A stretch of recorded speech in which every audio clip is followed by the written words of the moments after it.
할렐루야. 볼륨을 조금만 줄여줄래요? 예. 많이 줄이면 또 올려야 돼. 예. 좀 소리가 울리는 것 같아갖고. 괜찮아요? 알았어요. 초지일관. 예. 오늘 말씀을 주고 나온 대로 세상의 빛이란 제목으로 말씀을 강의하겠습니다. 1절에 보니까 예수님께서 길을 가실 때에 날 때부터 맹인된 사람을 보셨다라고 기록해요. 지난주에 말미에 슬쩍 말씀드렸는데 우리 지금 읽고 있는 성경, 한국 성경에는 좀 빠져있는 단어 하나가 있죠. 그게 이제 카이라는 단어인데 그리고라는 뜻이에요. 이게 무슨 얘기냐면 8장 마지막 59절에 예수님께서 숨어 성전에서 나가시느니라. 그리고 예수님이 길을 지나가시다가 날 때부터 맹인된 사람을 만났다. 이어지고 있는 얘기라는 거예요.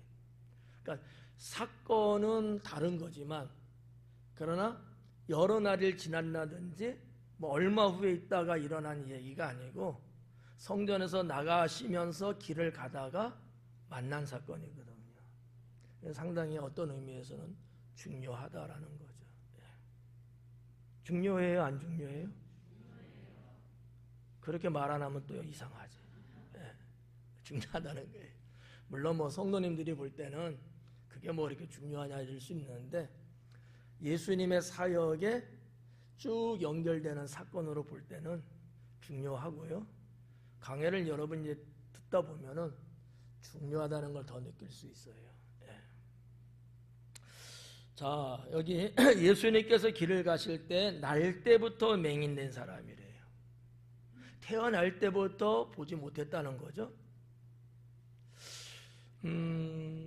여러분이 이런 사람이었다면 어떨 것 같아요? 황홀? 어떨 것 같아요? 답답해요? 또 원색적으로 말하면 미쳐 돌아버리겠다. 여러분 생각해봐요. 태어났는데 내 어머니의 얼굴이 어떻게 생겼는지, 우리 집의 환경은 뭔지, 친구들은 뭐 누군지 전혀 알 수 없잖아요. 저 사람이 나를 때리려고 지금 준비하고 있는지 전혀 알 수 없거든요. 이게 상당히 본인한테는 엄청난 두려움. 삶의 질이라는 것은 말할 수도 없고 삶의 무의미한, 이렇게 살면 뭐할까, 이러한 절망에 빠질 수 있는 그러한 본인이 아니었을까. 그러면 조금 결을 달리해서 여러분이 자녀를 낳았는데 여러분이 낳은 자녀가 날 때부터 보지 못했어요. 이건 어떻게 생각하세요? 위화동문? 이건 더 미쳐버릴 거예요 아마. 그 아이에 대한 죄스러움, 평생 지울 수 없는 미안함, 이건 말할 수 없죠. 그렇다고 내가 대신 눈 감고 살 수 있는 것도 아니고 말이죠. 얼마나 고통스러울까.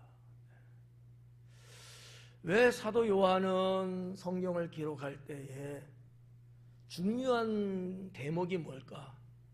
그냥 예수님이 길거리에서 만난 맹인을 고쳐줬다, 이 고쳐줬다고 하는 것이 사실 중요하잖아요. 근데 왜 날 때부터 맹인이었다는 것을 강조하고 있을까? 왜 것 같아요? 오늘은 계속 질문합니다. 그러나 계속 대답은 안 하는 거죠. 제가 볼 때는 이래요. 인간의 불가능성,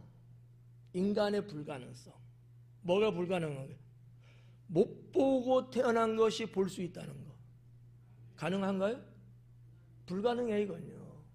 아니 뭐 태어날 때 정상으로 태어났는데 뭐 이렇게 성장하다가 다쳐서 뭐 사고로 못 보게 됐다면 어떻게 해서라도 의학이 뭐 이렇게 해갖고 또 볼 수 있는 여지도 있을 수 있거든요. 근데 이거는 태어날 때부터 보지 못한 상태로 태어난 거야. 인간의 영역에서는 이미 벗어난 거거든요. 사도 요한은 왜 이렇게까지 말씀하고 있을까? 왜 이 소경의 상태와 예수님의 관계는 도대체 뭐길래 이거를 언급하고 계실까? 라는 거죠. 궁금해요, 안 궁금해요? 오늘은 계속 물어볼 것 같아요. 우리의 존재가 어떻게 보면 불가능한 존재일 수도 있어요. 그렇지 않아요? 좀 원색적인 표현입니다만 죄로 말미암아 죽을 수밖에 없는 우리의 존재였잖아요. 이런 우리가 스스로 영원히 사는 천국의 삶을 살 수 있었겠어요? 가능한 건가요? 불가능한 건가요? 그런 거예요. 하지만 주님은 불가능이 없잖아요.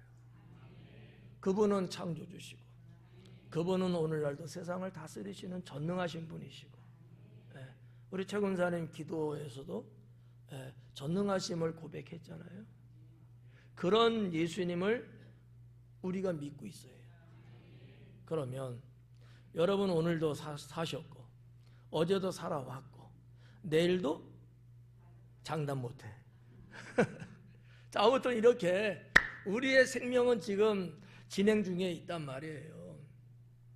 근데 우리의 삶 가운데 불가능한 것들이 있을까요? 없을까요? 나로서 있어요?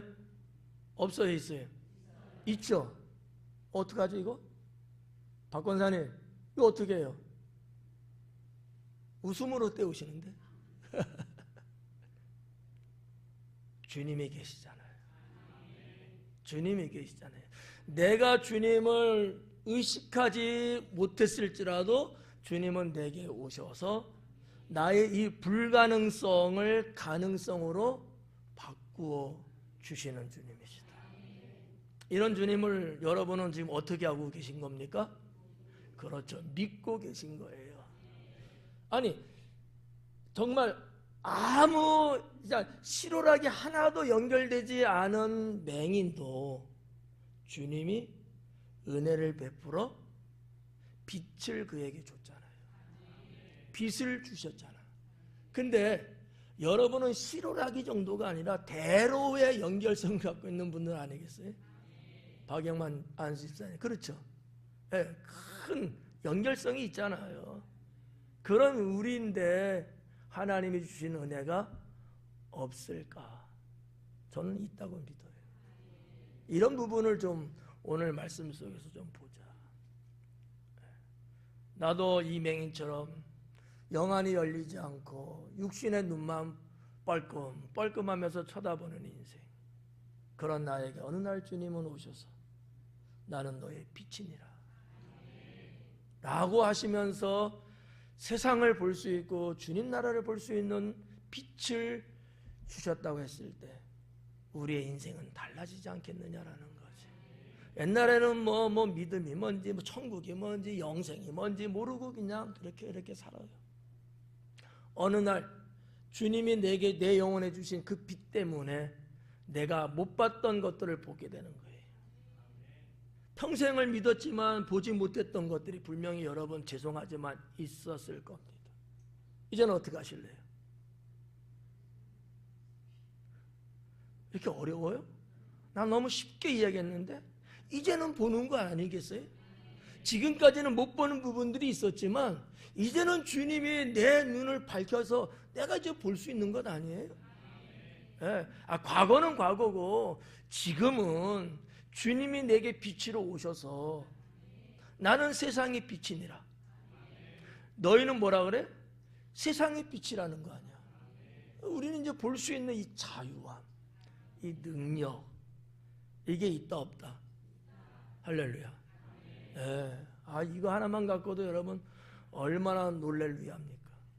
놀랄 일이죠. 놀랄 일이죠.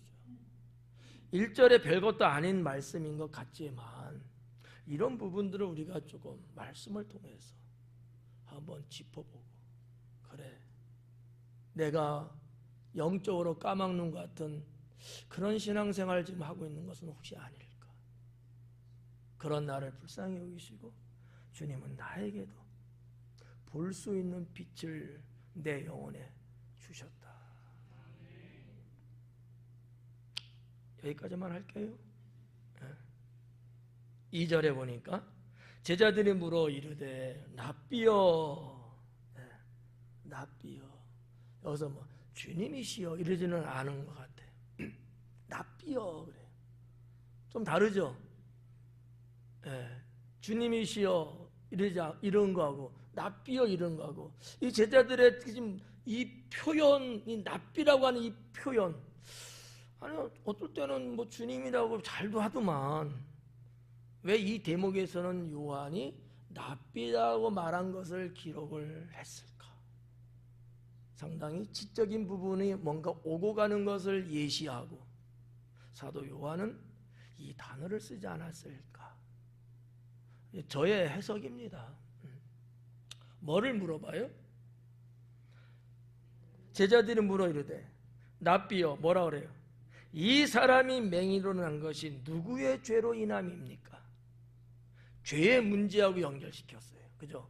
맹인이 날 때부터 보지 못한 것을 죄라고 하는 거하고 연결하고 있는 거예요. 이러한 유대인들 어떻게 좋은 사람 같아요? 나쁜 사람 같아요? 뭐 그렇게 볼 수도 있잖아요. 아니 굳이 생각한다는 게 그거밖에 안 돼? 한 번쯤은 혼날만 하거든요. 뭐 그렇게까지. 근데 왜 유대인들은 이렇게까지 이야기를 했을까요? 이 사람이 날 때부터 소경인데 그걸 죄로 본 거야. 누구의 죄입니까? 자기의 죄입니까? 부모의 죄입니까? 이 질문이거든요. 여러분 볼 때는 어때요? 누구의 죄인 것 같아요? 이진영 집사님이 고개를 살려 하는 거야. 유대인들은 그렇게 본 거예요. 왜? 유대인의 사상 속에는 이런 게 있거든요. 나에게 나타난 결과에 대한 그 죄, 잘못된 거 있잖아요. 이것을 꼭 뭐하고 결부를 시키는 이 사상이 있어요. 그게 여기 질문에 나왔듯이 부모냐 본인이냐, 본인이냐 부모냐, 이렇게 본 거예요. 그러니까 유대인들, 그 당시 유대인들의 그 사상은 사실 엉뚱한 데서 온 건 아니고요, 모세 율법에서 온 거거든. 그러면 그들의 사상이 잘못된 걸까요? 정상적인 걸까요? 정상적이죠. 아니 엉뚱한 데서 가져온 게 아니고 이방에서 온 게 아니라 모세 율법에 언급되어 있는 말씀을 근거로 해서 그들이 긴 세월 동안 내려오면서 갖게 된 사상이거든요. 하여튼 둘 중에 하나예요. 그들은. 그 외에는 없어. 본인이 죄 때문이냐, 부모의 죄 때문이냐. 부모의 죄 아닐까?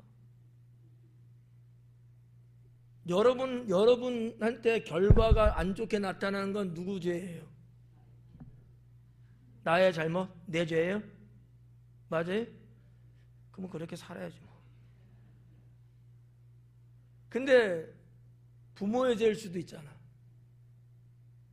성경에 보니까 출애굽기 한 20장에 보면 그렇게 기록했거든요. 하나님 앞에 잘못해서 죄를 져갖고 심판을 받게 되면 몇 대까지? 3, 4대까지. 누구 죄예요? 조상죄잖아. 아니? 김동현 장로님 어떤 것 같아요? 나는 정말 억울해. 나는 아무 잘못도 없는 것 같은데 왜 나한테 이런 일이 이렇게 생겼을까? 여러분, 극단적인 어려움이 올 때 그 정도는 한 번쯤 생각하는 경우들 있잖아. 왜 나한테 이런 일이 생겼어요? 나는 믿음으로 열심히 살려고 하는데 왜 나한테 이런 일을 주셨어요? 하고 하소연할 때가 있다는 거예요. 근데 그 근거를 성경에서는 부모의 죄로 인함이다라고 하는 얘기지. 그러니까 지금 여러분들에게 죄송한 얘기지만 지금 뭔가 잘못된 결론은 누구 때문이에요? 부모님 잘못 만나서 그래. 이병철 장로님 어떡하죠? 하여튼 성경에 보면 그런 거 있잖아요. 반면에 하나님 앞에 잘해서 은혜를 입으면 몇 대까지? 1000대까지 복을 받는다고 하잖아. 어떤 것만 기억하고 싶어요? 자, 이런 말씀도 있어요. 뭐 출애굽기 34장인가? 하여튼 거기도 보면 이런 거의 유사한 똑같은 말씀으로 다시 한번 또 언급도 하셨거든요. 자, 여기 출애굽기에서는 부모의 죄예요. 그러니까 유대인들이 이런 말로 갖고 물어봤다는 것은 그 영향이 있었다는 거야. 근데 반면에 에스겔서 20장 정도에 가서 보면은 그게 아닌 거예요. 또 하나님 말씀하시기를 자식이 지은 죄를 부모에게 묻지 않겠다는 거지. 부모가 잘못한 것을 자식에게 돌리지 않겠다는 거예요. 연좌제가 없는 거야. 자녀들 알았지? 부모가 아무리 잘못해도 너희하고는 상관없어. 그런 얘기야. 이 말씀은 좀 어때요? 아까 원건사님 아유 내 죄 때문에 그렇지 뭐 이렇게 오셨는데 이 말도 성경에 있는 거니까 하나님이 묻지 않겠다는 얘기거든. 자녀인 너희들에게 너희 부모 너희 조상이 잘못한 거 너희에게 묻지 않겠다. 이거예요. 부모가 잘못한 것도 자식에게 묻지 않고 자식이 잘못한 거 부모한테도 돌리지 않겠다는 거예요. 정반대죠. 출애굽기하고. 그럼 어떡해 이거? 답이 없네 답이. 그러니까 유대인들의 이 어떤 사상은 이러한 성경적인 것을 바탕으로 해서 갖고 있는 거예요. 그러니까 제가 볼 때는 유대인들이 질문했다는 것 자체가 이상하지는 않아요. 그들이 알고 있는 거 그대로 물은 거예요 그냥. 근데 거기에 대해서 예수님은 어떻게 생각할까? 우리 선생님 우리가 지금 주목하고 지금 입고 있는 저 나사렛 예수라는 저분의 생각은 도대체 뭘까? 궁금하기도 하고 또 어떤 바리새인과 서기관은 책 잡기 위해서도 또 할 수도 있는 얘기고. 어떠세요? 결론은 이제 내야 되지 않겠어요? 결론. 영민이 어떻게 생각해? 자식이라고 생각해. 아주 겸손하네. 정집사님 괜찮겠어요? 본인의 문제라고 하니까. 제가 내린 결론은 이렇습니다. 둘 다 맞는 말씀인데 부모가 잘못해서 자식한테 그 보응, 죄를 묻겠다는 것도 근데 본인이 내 부모는 그랬을지라도 내가 하나님을 경외하고 믿음으로 살아가면 이게 해당이 없어요. 물려받지 않는다 이거지. 하나님이 내가 지금 열심히 있는데 내 부모가 잘못돼서 하나님이 심판하시 그러는데 나는 정말 하나님 잘 믿고 있는 것이고 이 영향이 없다는 거지. 이해가요? 근데 내가 그런 신앙생활을 안 하면은 그게 3, 4대 말씀처럼 갈 수 있어요. 우리가 그 신앙서적 중에 그런 게 있잖아요. 가게에 흐르는 저주를 끊는다는 말씀. 그 주된 골자가 뭐예요? 그거 어떻게 끊어요? 내가 여호와 하나님을 경외하고 신앙의 삶으로 정말 진실하게 살아갈 때 영적인 싸움에서 승리를 통해서 끊는 거 아니겠어요? 이게 가능한 거예요? 불가능한 거예요? 가능한 거죠.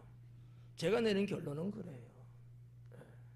그러니까 여기 2절에서 나타나고 있는 이 질문과 대답은 안 하셨어요. 이 질문에 대한 저의 결론은 그렇다. 그런데 예수님은 이것도 저것도 아닌 제3자의 어떠한 답을 이야기하십니다. 이게 유대인들을 더 깜짝 놀라게 만드는 거죠. 3절 한번 볼까요? 예수님께서 대답하시되 이 사람이나 그 부모의 죄로 인함이 아니다. 뭐래요? 본인이나 부모의 죄 때문에 이 사람이 날 때부터 맹인된 건 아니다 이거예요. 그럼 뭐야? 뭐예요? 하나님께서 일을 하시기 위해서 나타나게 하신 것이다. 이게 우리 예수님의 답이에요. 예. 그러면 제가 드린 결론도 일단 패스시키고 예수님께서 하신 말씀을 놓고 보면 또 다른 뭐가 있다는 얘기잖아. 이 말씀은 오늘 본문에 나타나고 있는 모든 것의 대주제입니다. 네, 대주제예요. 우리는 신앙의 눈을 뜨고 우리의 영성을 높여서 이런 것들을 볼 수 있어야 돼요. 하나님께서 뜻을 이루기 위해서, 하나님께서 하나님의 일을 하기 위해서 때로는 부모도 아니고 나도 아닌 어떠한 것을 내 인생에 담아 놓을 경우도 있더라. 그러니까 여러분, 조금 어떤 죄나 보응에 대한 문제에서 조금 자유로울 수는 있어요. 그렇지 않을까요? 우리 부모님은 도대체 어떻게 살았길래 내게 이런 일이 생겼을까? 이런 것도 있을 수 있고, 반면에 내가 하나님 앞에 지은 죄가 참 많어, 뭐 이러면서 상당히 우울할 수도 있고 낙심될 수도 있는데, 우리 주님은 그게 아니라는 거예요. 너희들이 그래서 그게 아니라 하나님이 일을 하기 위해서 인생에 그와 같은 일을 만나게 했다라는 얘기지. 정말 이런 일이 있을까요, 없을까요? 하여튼 뭐 모르겠는데 그렇다고 하니까 그런 거예요? 있어요. 가장 여러분이 잘 알고 있는 하나의 사건만 소개할까요? 요셉이죠. 요셉이 애굽에 팔려 나간 건 누구 죄 때문인가요? 부모 죄인가요? 본인 죄인가요? 그건 뭐예요? 하나님께서 일을 하시기 위해서 그의 인생에 펼쳐 놓으신 거잖아. 맞나요? 네. 이런 말씀이 성경에 많이 나와요. 우리가 그런 쪽으로 이게 영성이 발달 안 돼서 잘 모르는 거야. 근데 그쪽에 칼라의 안경을, 선글라스를 딱 끼고 보면요, 성경에 그런 것이 쫙 보여요. 예, 그게 영성이 살아있는 거죠. 이 사람이나 그 부모의 죄로 인한 것이 아니라 그에게서 하나님의 하시는 일을 나타내고자 하심이라. 그렇다면 하나님은 지금도 누구를 통해서 하나님의 일을 나타내려고 하실까? 에? 나를 통해서. 근데 어떡하죠? 곤욕스러운 경우야. 나를 통해서 하나님의 일을 하려고 하셔요. 근데 그 일이 나에겐 너무 곤욕스러운 거야. 심하게 내 생명도 끊어야 되는 거. 이거 어떻게 하실래요? 받아들이실래요? 절대 안 돼! 이러실래요? 신앙 되시는 거예요? 대단한데? 나 같으면 아니요! 이럴 텐데. 우리의 생명이 만약에, 우리의 생애가 이 땅에서 끝나고 아웃된다면 도저히 받아 못 들이지. 근데 우리에게는 영원한 세상이 있고 우리에게는 영원한 생명이 있잖아요. 우리는 이 세상에서는 짧은 세월 뿐이야. 영원한 세계가 이 세상보다 더 아름답고 행복한 세상이 또 있거든요. 이 천국에 대한 신앙과 소망이 있으면 지금 하나님의 뜻을 이루기 위해서 내게 주신 것이 혹 곤욕스럽고 힘든다 할지라도 우리는 신앙으로 충분히 받아들일 수 있는 것 아니겠느냐라는 거죠. 이와 같은 일들이 기독교 역사를 우리가 쭉 맥을 따라서 오면 그 많은 믿음의 순교자 그분들도 하나님의 일을 나타내고자 받아들인 것들이거든요. 그렇잖아요. 저 지구 저편 조그만 땅덩어리의 조선, 그 땅에 복음 전하고 그 영혼들을 구원시키기 위해서 하나님께서는 선교사님들을 파송시키시고, 그분들이 여러분 좋아서 왔겠어요? 주님의 일을 나타내기 위해서 온 거죠. 그분들은 거의 다가 이 땅에서 생을 마감했습니다. 예. 아시죠? 이게 신앙의 세계라는 거죠. 나를 통해서. 이런 걸 한번 곱씹어 봐야 돼요. 그냥 성경에 나타난 어떤 일들 막 멋있다, 아름다다, 훌륭하다, 끝. 이건 아무 의미 없어요. 저들의 그 삶과 신앙이 나하고는 어떤 관계성이 있을까? 나는 그러면 어떻게 살아야 될 것인가? 이런 나에 대한 도전, 나를 향한 숙제, 이거를 한 번쯤은 짚어보고 간다면은 성숙해지지 않겠습니까? 많은 분들이 십자가는 싫어해요. 그 다음에 영화는 좋아하죠. 대접은 받기를 원하지만 대접하려고 안 해요. 사람들로부터 칭찬 듣고 뭔가 이렇게 지켜 세워주는 것은 좋아하면서 자기가 그런 미랄이 되는 것은 싫어하는 신앙의 모순이겠죠. 추우니까 교회 와서 히타는 틀 줄 아는데 돌아갈 때 히타는 끌 줄 모르는, 미안합니다. 예를 들면 그렇다는 거예요. 예를 들면 하나님의 섭리, 하나님의 섭리, 저는 그렇게 표현하고 싶은 거예요. 하나님의 섭리로 받아들이면 이 맹인이라고 하는 이분의 그 평생 보지 못하고 살아온 것, 하나님의 섭리라는 신앙의 칼라로 받아들인다면 그것도 감사한 일이 아닐까. 우리나라 말할 것도 없지만 그렇게 정말 보지 못하고 사는 분, 때로는 어떤 분은 듣지 못하고 사시는 분, 다양한 자기만의 어떤 장애를 갖고 사는 분들이 좀 있잖아요.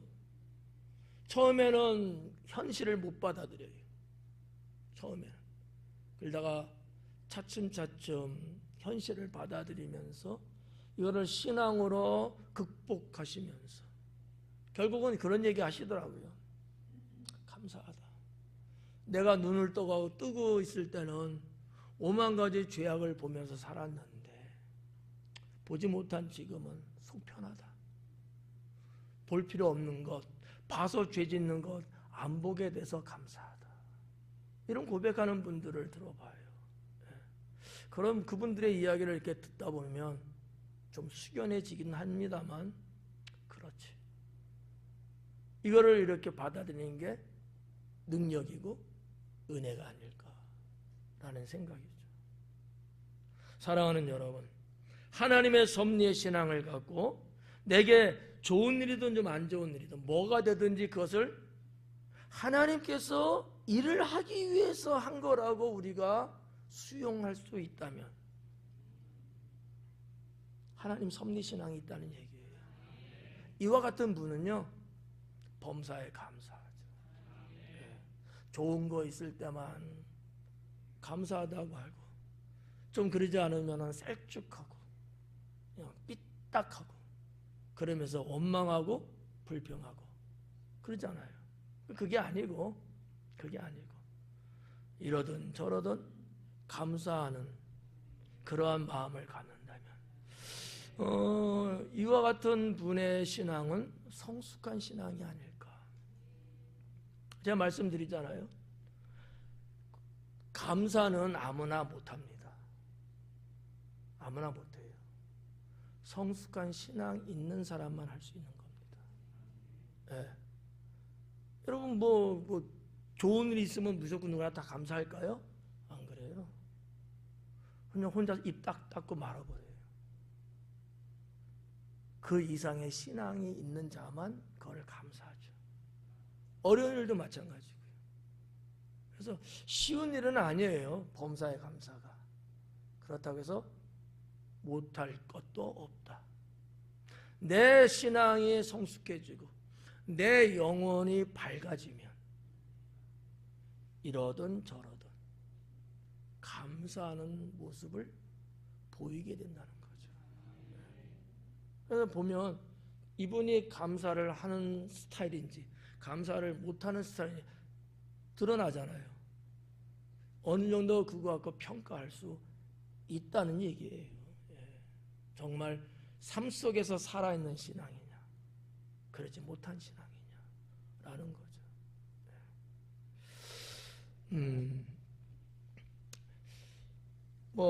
요셉 아까도 이야기했습니다만 오늘 본문에 나오고 있는 유대인들 그들은 통념적인 어떤 죄의 사상에 이런 것들이 물들어 있었던 건데 예수님의 이 말씀을 들으면서 그들은 아마 깜짝 놀랐을 거예요. 전혀 그 부분은 생각해 본 적 없거든요. 근데 요셉은 자기가 당한 일 황당하죠. 남도 아니고 형들에 의해서 종으로 팔려가는 것 아니겠어요? 잘못했나요? 아니요. 형들 배고플까 봐 아버지의 심부름으로 간 거예요. 이게 뭐 짧은 거리를 간 게 아니란 말이야. 몇 날 며칠을 가서 만난 건데 형들은 저 멀리서 오는 자기 동생을 보고 죽일 생각을 한 거잖아. 근데 이와 같은 사건을 요셉은 어떻게 받아들였을까? 받아들인 거예요. 그리고 뭘 했을까? 하나님의 때를 기다린 거죠. 뭐 종으로 팔려간 것도 그렇고 보디발 아내의 사건으로 인해서 또 보디발을 감옥에 갇히고 1년에 이와 같은 내용이 성경상에는 뚝뚝뚝 그냥 글로 써있기 때문에 우리들이 그렇게 체감은 못해요. 여러분 체감돼요? 그가 그런 일을 통해서 겪게 되는 그 고통이라는 걸 여러분 어떻게 좀 피부로 느껴져요? 잘 안 느낄 거란 말이지. 근데 당사자는 얼마나 고독하고 힘들고 괴로웠겠냐는 거지. 그러한 상황에서도 그는 어땠어요? 하나님의 때를 기다리는 거지. 그러면서 꿈을 해석할 때도 하나님의 때를 이야기해 주는 것 아니겠어요? 관원장들한테. 근데 그 때가 되니까 정말 그렇게 이루어졌잖아요. 그러니까 하나님의 섭리의 신앙이 있는 분들은요, 하나님의 때를 기다려요. 내가 나서서 설레발하고 내가 나서서 이러쿵저러쿵하고 생색내고 내가 했네 어쨌네 자랑질하고 안 해요. 요셉이 여러분 그 사건 만났을 때가 청소년 나이입니다. 어린 나이에요. 대략 한 18세 20세 정도나 됐을까? 그렇지만 그의 신앙과 그의 인성은 성숙했다. 왜죠? 하나님에 관한 섭리신앙이 있었기 때문에 훌륭한 거. 그래서요 훌륭한 거. 4절 말씀에 보니까 때가 아직 낮임에 나를 보내신 이의 일을 우리가 하여야 하리라. 밤이 오리니 그때는 아무도 일할 수 없느니라. 3절 말씀과 4절 말씀이 뭔가 핸들을 확 잡아 돌린 것 같아요. 뭔가 연결되는 게 자연스럽지가 않아요. 그렇죠? 여러분들이 어떻게 분석해 볼 때 어때요? 그 사람 부모 등등 아니야. 하나님이 하시는 일을 나타내려고 하는 거야. 근데 때가 아직 낮이야. 좀 이상하잖아요. 근데 예수님의 이 말씀을 인간의 생각으로 보면 그런데 주님은 여기에 영적인 의미가 있어서 하신 말씀이기 때문에 그 부분 한번 볼게요. 때가 아직 낮임에 뒤에는 뭐라 그래? 밤이 오리니. 두 가지를 언급했잖아요. 낮과 밤. 그죠? 지금은 언제? 밤. 근데 뭐가 와 이제? 낮이 오지. 지금은 낮이지만 시간이 되면 밤이 와요. 그러면 정말로 자연현상적인 낮과 밤을 예수님이 하신 말씀일까요? 그건 아니란 말이죠. 이건 삼척동자도 다 알 수 있겠죠. 그건 아닐 거다. 그건 뭐냐 도대체? 그건 뭐냐? 하나님께서 일을 하기 위해서 그에게 나타나게 하신 거야. 예수님은 뭐 때문에 이 땅에 오셨어요? 에? 쉽게 물었는데 이렇게 어렵게 대답해요. 하나님의 일을 하기 위해서 오셨어요. 이 날 때부터 맹인인 이 자에게도 하나님께서 일을 하기 위해서 나타나게 한 거야. 나도 이 땅에 온 거, 너희들 앞에 있는 건 하나님이 일을 하기 위해서 나도 나타난 거야. 같잖아. 그렇죠? 같죠? 근데 여기서 예수님은 지금은 낮이요, 좀 있으면 밤이 올 거야. 이 낮은 무슨 의미일까? 예수님이 공생이 하는 사역의 시간대를 말하는 거예요. 지금은 일할 때다라는. 지금은 내가 일할 때다. 내가 하나님의 일을 하기 위해서 이 땅에 왔는데 지금은 내가 그 일을 하고 있다. 그래서 대제사장과 서기관 바리새인들이 예수님을 체포할 수 있어요, 없어요? 한 잔 마실 테니까 생각해 보세요.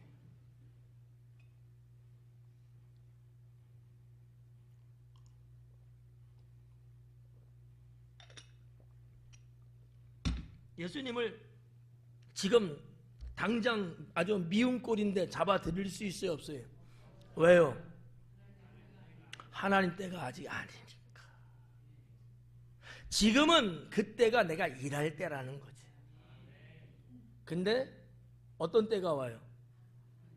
밤이라는 때가 온다는 거지. 밤에는 일을 해요, 못해요? 실제적으로도 못하잖아요. 영적으로도 밤에는 일을 못해. 이거는 예수님의 순환과 죽으심을 말하고 있는 거지. 그때가 되면 일을 하고 싶어도 일을 못한다. 찬송가도 330장에 보면 어두운 마음 쉬되리니, 어떻게 적어도 한두 번은 다 불러보셨죠. 언제 일하래요? 일할 수 있을 때 일하라는 거지. 놀지 말고 일하래. 놀지 말고 일하래. 4절에서 말씀하고 있는 예수님의 이 메시지의 깊이가 상당히 깊지 않을까. 이 예수님의 이 사역과 그 뒤에 나오는 날 때부터 소경된 맹인된 사람의 아직 안 끝났어. 그 때하고 연결을 예수님은 하고 계시는데 영적인 말씀들이었다라는 거죠.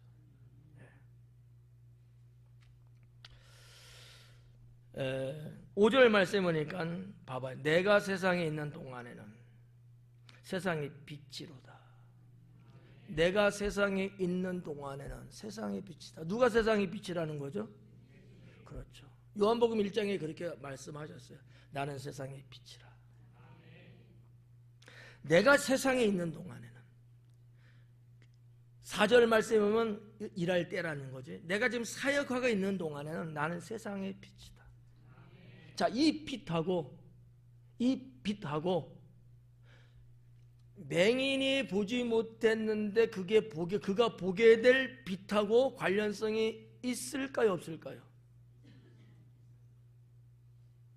어렵지 않아요. 둘 중에 하나야. 있잖아요. 주님은 자연스럽게 그걸 끌고 가는 거죠. 날 때부터 맹인에서 빛을 보지 못하고 산 인생이지만 그에게 있어 나는 빛이야. 나는 세상에 빛을 주러 왔어. 그래서 너에게도 내가 뭐를 준다? 빛을 주겠다는 거예요. 볼 수 있는 빛을. 우리도 마찬가지 아니겠습니까?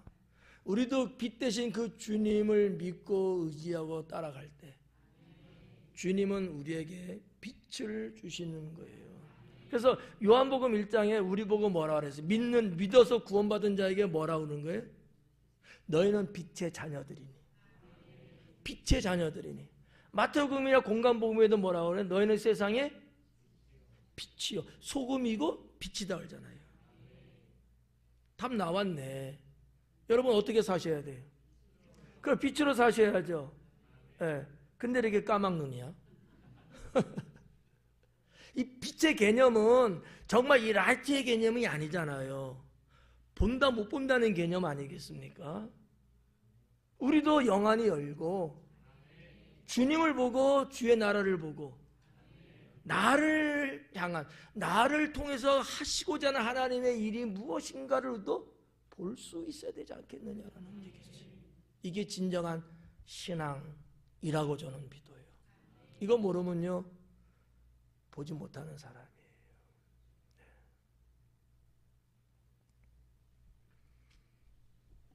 맹인의 이 어두움을 치유하시는 예수님의 그 말씀이 끝남과 동시에 6절은 이렇게 말합니다. 이 말씀을 하시고 땅에 침을 뱉어 진흙을 이겨 그의 눈에 바르시고. 생뚱맞는 것 같은데 말씀을 자세히 들여다보고 연구해 보니까 다 관련 있고 연계성이 있는 거예요. 사전에 그와 같은 어떠한 설명이라고 할까, 어떠한 인문이라고 할까, 이런 부분들을 쭉 말씀하시면서 본질적인 1절에서 만났던 그 맹인을 실제적으로 고쳐주시는 말씀이 6절에 이제 기록이 된 거죠. 저는 그래요. 뭐 강해를 하면서 준비하면서도 뭐 이 시간에도 마찬가지고 그 이전에도 마찬가지고, 때로는 내가 믿음으로 살고 주님의 일을 한다고 하지만 때로는 이 맹인처럼 보지 못하는 경우들이 있더라라는 거죠. 뭐 송구한 얘기지만 목사인 나도 솔직하게 나에게도 이런 맹인같이 보지 못할 때가 있구나. 이때는 헛발질하는 거거든요. 나 딴엔 열심히 한다고 해요. 근데 엉뚱한 거지. 안 보이는데 뭘 열심히 해요. 보여야지 뭔가 하지. 나도 주님이 치유하시는 빛으로부터의 자유, 이게 있어야 되겠구나 라는 생각을 갖게 되죠. 자, 6절 말씀에 보니까 땅에 침을 뱉어 진흙을 이겨 그의 눈에 바르시고, 그래. 뭔가 좀 생각나는 부분이 없을까요? 자, 진흙을 이겨서 그의 눈에 이렇게 발라줬다는 거지. 자, 영상 이제 한번 준비된 거 한번 보여드릴게요. 네.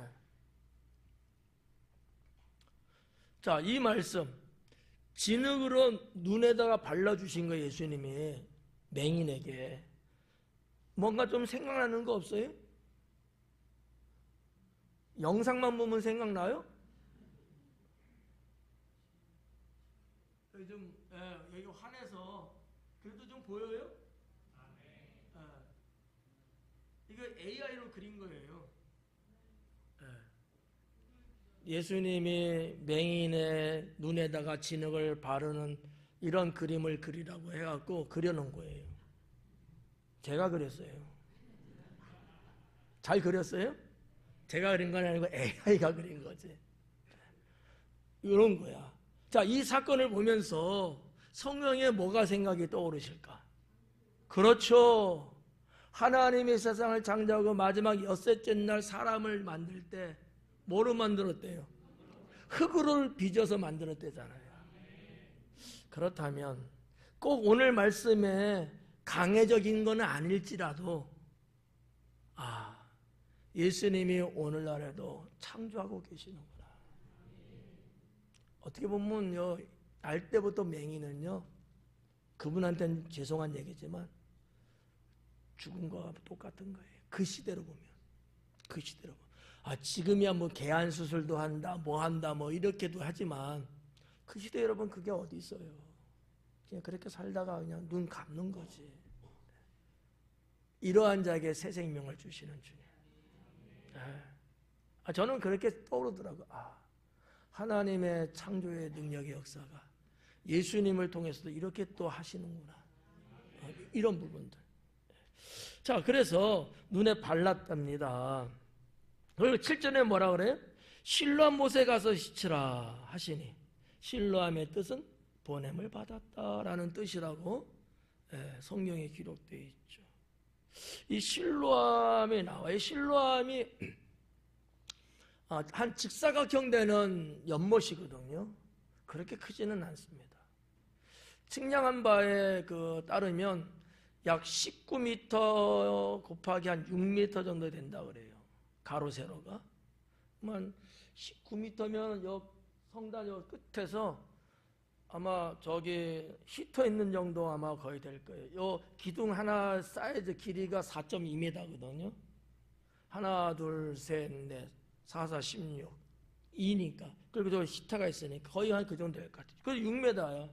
한 요 정도 오지 않을까? 요 정도 되는 직사각형의 연못이 실로암 못입니다. 성지순례 가면 아마 거의 100%는 여기는 갈 거예요. 성지순례 갔다 오신 분들 기억나요? 기억 안 나는 게 은혜지. 예, 분명히 갔다 왔어요. 제가 그늘에서 다녀오세요. 그리고 나 그늘에 쉬고 있었거든. 이금정 원사님. 예.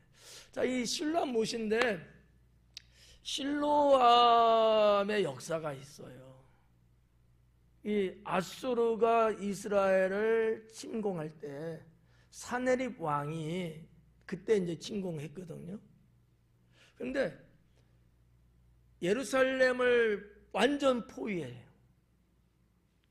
공격해갖고 그냥 창창창창해서 막 피 흘리고 싸워서 이기는 게 아니라 아사 작전을 하는 거야.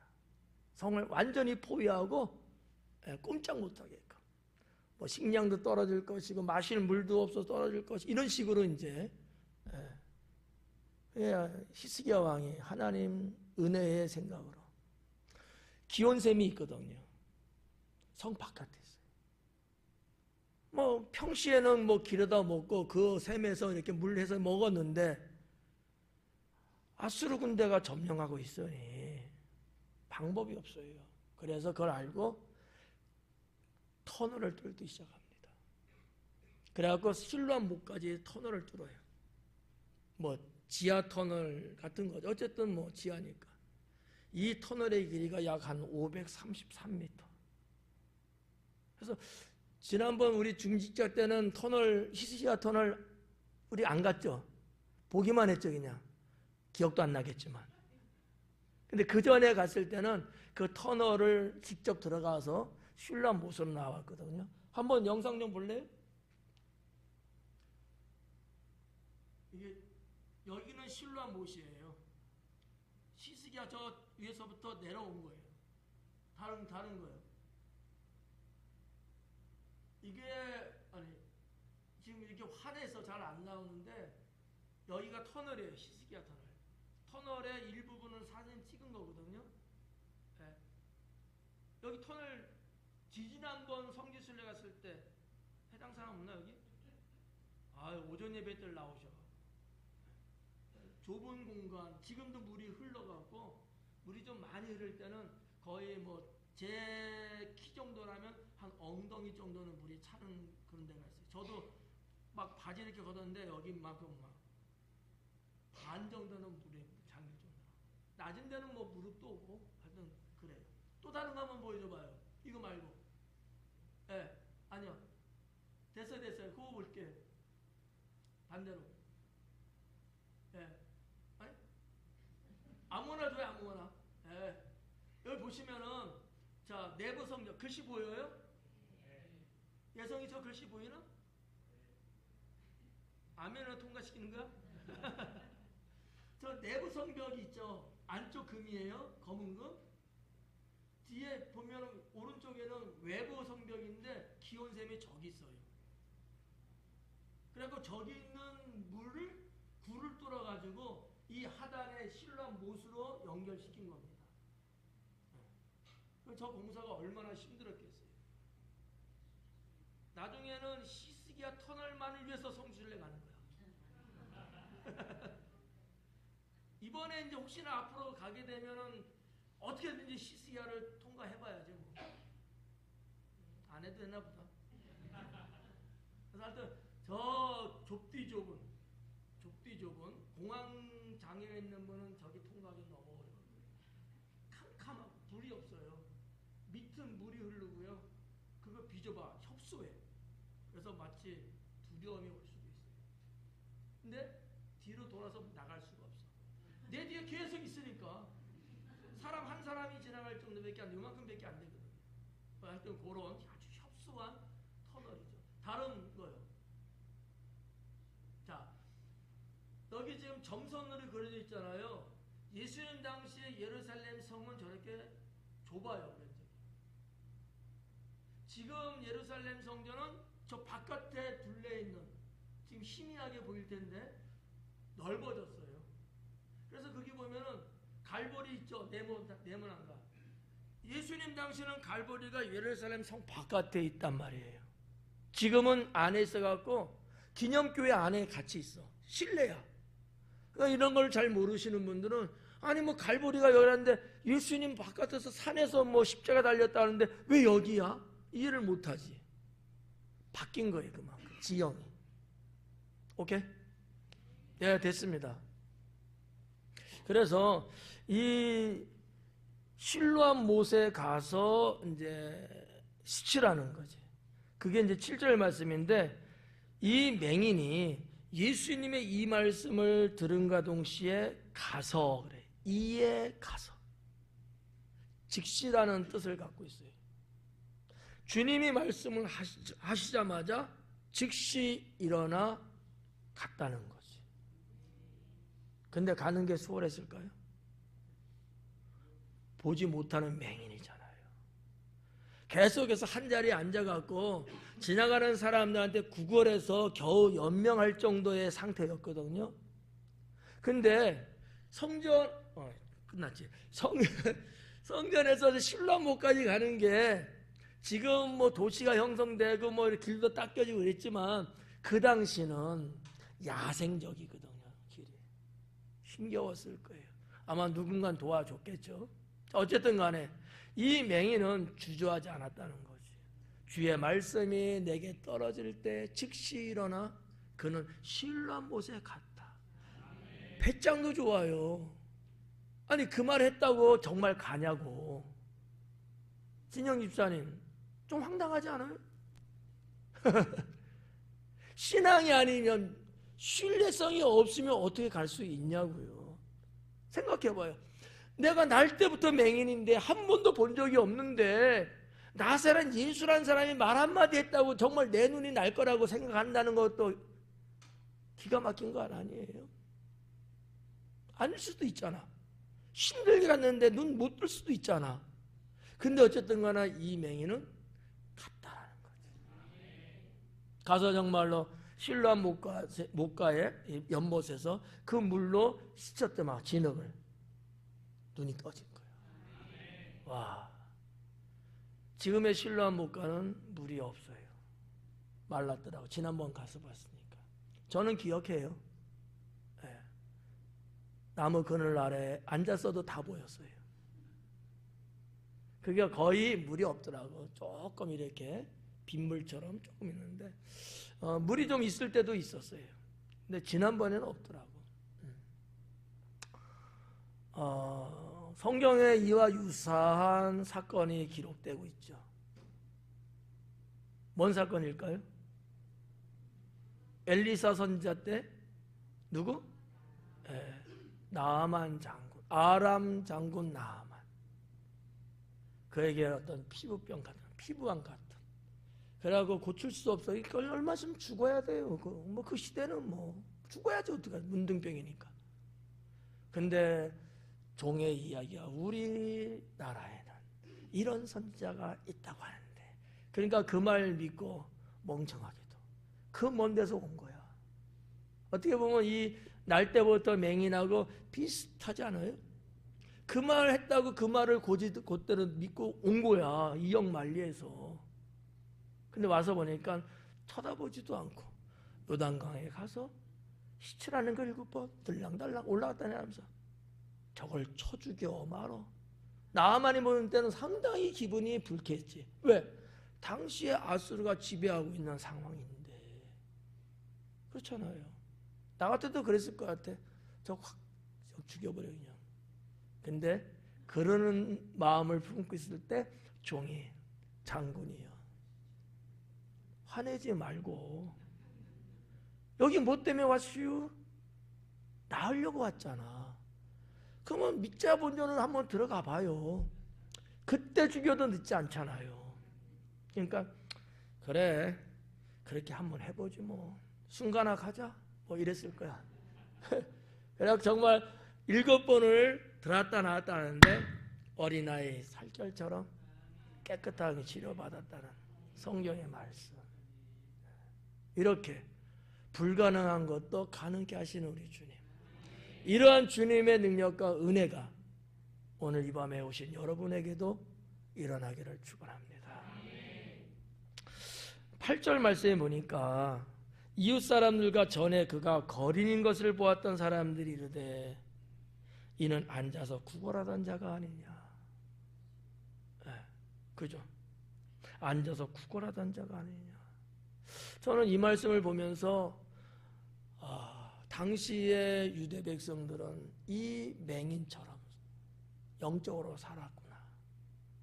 보지 못하고 그냥 엉덩이 땅에 붙이고 그냥 그렇게 평생 살아가는 무지한 백성들이었구나.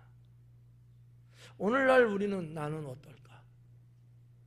나도 거동하지 않고 움직이지 않고 그냥 여기가 좋사오니 뭉개면서 내가 하나님 믿고 세상을 사랑하는 건 아닐까? 내가 정말 살아있는 생명을 갖고 있는 사람이라면 주님 앞에 능력을 입어서 내가 움직이고 주님의 일도 하고 그래야 되는 게 맞지 않을까? 그런 생각을 해봤어요. 그래서 저는 이게 앉아서 구걸했다는 이게 당시 유대인들의 영적 상태를 사도 요한은 암시하면서 쓰지 않았을까? 이런 생각을 해봅니다. 9절에 보니까 어떤 사람은 그 사람이라 하며 어떤 사람은 아니라 그와 비슷하다 하거늘. 이 대목 어때요? 어떤 사람은 그 사람 맞네. 구걸했던 사람이야. 이렇게 말하는 사람도 있고 무슨 소리야. 비슷할 뿐이야. 아니지. 이렇게 봤다는 거예요. 여러분은 어때요? 다 공감되는 얘기 아니에요? 아니 일어날 수 없는 일이 자기들 눈앞에 펼쳐진 거야. 못 믿지. 나도 못 믿어. 아니 조금 전에만 봐도 맹인이었고 앉아서 구걸했는데 저렇게 멀쩡히 눈을 떠갖고 우리를 본단 말이야? 못 믿죠. 여러분 솔직히 믿을 수 있겠어요? 못 믿지. 그러니까 이 유대인 사람들의 이 표현이 이해가요. 이거를 요한이 이게 무슨 의미가 있어요? 사실은 나았다 끝 이러면 됐지. 근데 요한은 이런 부분을 세세하게 기록을 했는데 이것이 우리들의 모습과 똑같지 않겠냐는 거죠. 예수님이 12제자가 있었잖아요. 부활하시고 제자들에게 나타나셨죠. 제자들이 믿는 자도 있고 못 믿는 자도 있고. 왜? 죽은 자가 살아난다는 게 여러분 가당합니까? 이게 상식적으로, 이게 이성적으로 이게 이해가 갑니까? 안 되잖아요. 그러니까 도마는 뭐라 그래요? 내가 직접 못 자고 거기 창자국에 손을 집어여서 내 피부적으로 느낄 수 있어야 난 믿을 수 있다. 못 믿겠다는 거지. 아주 똑똑해요. 네. 맞아. 우리도 그럴 수 있어요. 나 은혜 받았다. 나 주님 체험했다. 뭐 했다고 누가 간증하고 누가 옆에서 그냥 편하게 이야기했는데 어떤 사람은 옆에서 웃기고 있네. 어떻게 그런 일이 있을 수 있어? 못 믿는 거지. 나 오늘 예배를 드리면서 나는 주님의 형상을 봤어. 이렇게 고백하는 사람도 있거든요. 목사 얼굴 본 게 아니라. 그런데 아이고 그냥 네가 그렇게 생각했으니까 봤겠지. 또 이렇게 또 보는 사람이 있단 말이지. 그런 경우가 아닐까. 우리는 어느 쪽으로 가야 돼요? 믿음 쪽으로 가야 되는 거잖아. 네. 와, 그런 일이 다 있었어? 놀라운 일이지만 그거를 긍정적으로 보면서 그 다음 문항으로 들어가야 되는데 아마 요한은 문제를 제기하고 있는 것이 아닐까. 그래서 10절에 그러잖아요. 그들이 묻되 그러면 내 눈이 어떻게 떠졌느냐. 구걸했던 그가 바로 나야. 나 거기 있었던 사람 맞아요. 야, 그거 증명해봐. 네가 어떻게 그럴 수 있어? 뭐 이렇게 묻는 거잖아. 여기에 이 맹인은요, 담대한 거야. 왜? 자기가 직접 그 은총을 입은 장본인이니까 담대한 거예요. 이거를 우리가 2026년 교회 표에 뭐에 해당돼요? 담대한 믿음. 어떤 사람은 자기가 그런 은총을 입었음에도 불구하고 쪼물쪼물거리고 아닌 것처럼 막 이렇게 비겁하게. 근데 어떤 이들은 이 맹인처럼 담대하게 내가 그 사람이야. 예수님 그분이 나를 이렇게 해서 나는 이렇게 눈을 떴어. 자신 있고 용기 있게 그 사람들 앞에서 이야기하는 거예요. 잘못하면요, 예수님과 같이 도매금으로 넘어가고 죽을 수도 있어요. 그런데 그게 아닌 거지. 은혜를 입었잖아. 은혜를 입었잖아. 예수님 십자가 끌고 갈보리 가실 때 시므온이 주님의 그 십자가도 대신 지고, 아리마대 요셉이 무덤을 예비하고, 빌라도한테 직접 단독적으로 자기가 가서 나사렛 예수 그분을 내게 주시오. 이게 쉬운 일이겠냐는 거죠. 담대한 믿음이죠. 담대한 믿음. 우리는 이런 믿음을 가져야 합니다. 네. 그래서 이제 10절 그들이 묻되 그러면 네 눈이 어떻게 떠졌냐? 불가능한 것을 확인하고 싶은 거예요. 네. 그랬더만 11절에 예수라는 그 사람이 진흙을 이겨 내 눈에 바르고 나더러 실로암 가서 시칠하게 가서 씻었더니 보게 됐다. 네. 아까도 우리가 이런 비슷한 대목을 보고 왔습니다만, 그렇다면 이 날 때부터 소경된 맹인된 자, 이 자는 그렇다면 제 추측입니다만 예수님에 대한 소문이 그의 귓가에도 언젠가는 아마 있었을 거예요. 아, 누가 그렇게 해서 고침받았대, 그래서 누가 귀신이 나갔대, 그래서 누가 살아났대, 여러 가지 예수님의 초능력적인 일이 그의 귀에 소문으로 들렸는데 나도 그런 일이 있었으면 좋겠다는 생각을 했을까 안 했을까요? 했겠죠. 근데 하늘의 별 따기죠. 내가 눈을 떠서 찾아봐도 힘들 텐데 그것도 안 되고, 마치 어떻게 보면 베데스다 연못가에서 있었던 병자처럼 다른 사람 다 성에서 먼저 들어가서 고침받아, 나는 그게 안 되니까 38년 동안 이런 상황이 아니었습니까?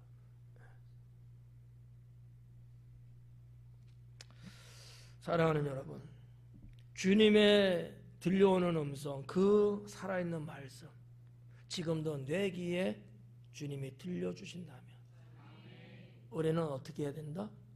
믿어야 한다. 믿어야 한다는 거예요. 제가 드리고 싶은 말씀은 그거예요. 내 상식과 지식, 경험으로는 뭔가 매칭이 안 돼도 주님 말씀이라면 믿어야 된다. 이 맹인도 그랬다고 봐요. 말도 안 되는 거지만, 물론 이 사람 자기만의 상당히 극적인 어떤 상황이기 때문에 그럴 수 있다고 하지만, 그렇다고 해서 우리라고 별다르지는 않을 거예요. 나에게도 그와 같은 일이 있을 수 있거든요. 우리는 믿어야 된다, 주의 말씀을. 그랬더니 하나님의 은총을 입지 않았느냐. 그래서 12절에 보니까 그들이 이르되 그가 어디 있느냐 이르되 알지 못하노라 하니라. 당연히 모르죠. 진흙을 이겨서 눈에 발라주고 주님과 그 시간으로 헤어졌으니까. 맹인은 실로암에 갔고 주님은 아마 또 다른 곳을 향해서도 갔을 거예요. 그러니까 알 수가 없죠. 저는 이러한 그 맹인의 대화의 내용들을 쭉 나름대로 종합해 봤을 때 이 맹인은 좀 인성적으로 사람이 비록 보지 못하는 삶을 살아왔지만 사람이 진실한 것 같다. 보태거나 빼지 않고 있는 그대로 사실적으로 이야기하고, 자기 신상에 어떤 불이익을 당할 수도 있었지만도 불구하고 있는 그대로 진솔하게 이야기도 할 줄 아는 그러한 그 시대의 사람이 아니었을까. 그래서 좀 배울 수 있을 것 같아요. 우리도 주님 앞에, 사람 앞에 진실하고 정말 진실한 신실한 신앙 갖고 주님께 나아간다면 우리 주님의 그 은혜는 헛되지 않으리라고 믿습니다. 기도하겠습니다.